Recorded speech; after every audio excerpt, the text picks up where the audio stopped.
अध्याय 3 श्लोक संख्या 1 और 2।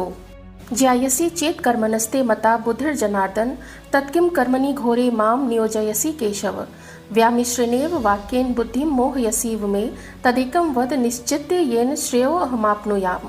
जब अर्जुन ने देख लिया कि भगवान ने तो सारा ही ज्ञान दे डाला है, किंतु अर्जुन का भय अभी भी गया नहीं है।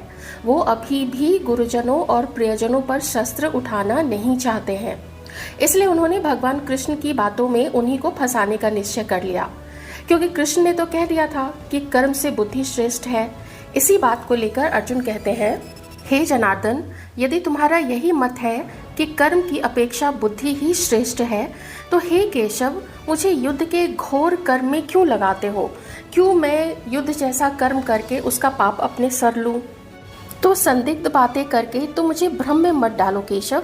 इसलिए एक बात निश्चित कर लो कि मुझे करना क्या है, जिससे कि मेरा कल्याण हो और मुझे श्रेय प्राप्त हो और मुझे कोई भी पाप नहीं लगे।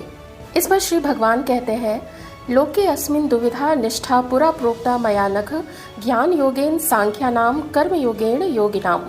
यहाँ पर मैं बता दूं कि इस श्लोक में जो निष्ठा शब्द आया है उसका अर्थ है वह मार्ग जिस पर चलने पर अंत में मोक्ष मिलता है। तीसरे श्लोक में भगवान कहते हैं कि हे निष्पाप अर्जुन, इस श्लोक में 2 प्रकार के निष्ठाएं हैं, अर्थात ज्ञान योग से सांख्यों की और कर्म योग से योगियों की। आप यहाँ पे निष्ठा से एक सीधा सा इसका अर्थ लगा लीजिए, मार्ग। मतलब कृष्ण ने बोल दिया यहाँ पे कि मैंने तुम्हें 2 मार्ग यहाँ पे बता दिए हैं, एक सांख्यों का और दूसरा कर्म योगियों का, जो कि गीता में वर्णन है। तो तुम्हें जो अपनाना है तुम अपना के उस मार्ग पर चल सकते हो। लेकिन मेरा ऐसा मत है, मतलब श्री कृष्ण कहते हैं अर्जुन से कि मेरा ऐसा मत है कि तुम कर्म योग का रास्ता चुनो। और कर्म योग का रास्ता चुनने का क्या लाभ है वो पहले ही हमने देख लिया कि भगवान श्री कृष्ण ने अर्जुन को उसके फायदे बता दिए थे। आगे के श्लोक 4 में भगवान कृष्ण कहते हैं कि जो भी जन्म लिया है वो मनुष्य कुछ ना कुछ कर्म तो अवश्य करेगा।